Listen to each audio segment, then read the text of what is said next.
Mistakes to avoid when purchasing a truck scale. A truck scale is a rather large investment for most businesses, so it's one of those purchases that you want to take your time and do your homework. Needing a truck scale in a hurry is not a good situation to be in, especially since most purchasing managers have never been involved in choosing and installing a 70-foot long scale for weighing trucks. So you're probably wondering, what mistakes should folks look to avoid? Well, here are a few to think about. Mistake: lack of planning. A truck scale is a large investment. It has multiple key moments from purchase order to installation. For example, when is the truck scale arriving? Who is responsible for the scale foundation? Do we have power at the scale location? Are all the cables and conduits ready? Is the customer or the scale company ordering the crane to offload the scale? What day and time is the truck scale expected to be delivered? When does the crane need to be there? When is the scale being installed and calibrated?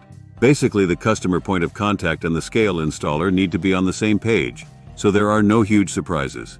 Buying a truck scale is a large investment. It's something that most folks only do once or twice in their entire career. Try to communicate and plan ahead when purchasing a truck scale.